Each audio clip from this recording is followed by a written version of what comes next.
Okay, Joel, second video on shifting. This will be and braking. This will be much shorter. I've given you a video for advanced shifting and for staying alive. That's a pretty good video, even though it's not terribly high acting quality, but it's cute. And it's mostly good advice for riding in traffic. Advanced shifting has to do with like shifting from mountains and hills, which is something that will concern you. But going to braking, people often ride, most often I do, on the hoods. That's the top of this brake lever, with their hands on the hoods.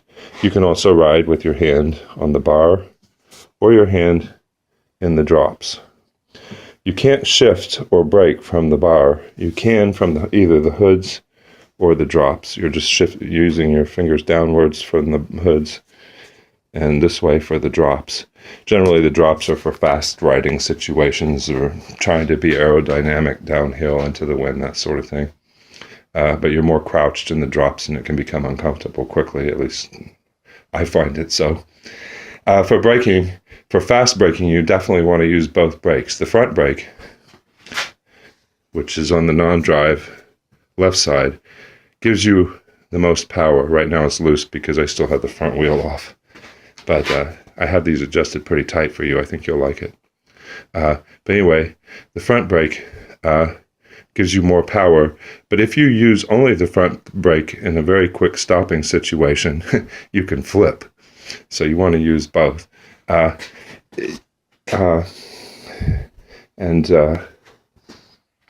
When it's wet, you want to, just like with a car, you want to squeeze the brakes lightly while you ride, especially when you anticipate stopping, to dry the rims and the brake pad surfaces so that you'll get a good grip when you do go to stop. And be aware in wet situations that slick tires, like road bikes have, can slide. Slick tires are generally the best in most situations because they contact more of the road surface than knobby tires. But when it's wet, they can be slippery, especially if there's the same situations that would cause slipping with cars, like wet and oil combined, that kind of thing. Ice, I would say just stay off of a road bike and ice. I don't even like to ride my commuter on ice. I don't think I'd like to ride a mountain bike on ice. Okay, so that's, I think, everything important about braking.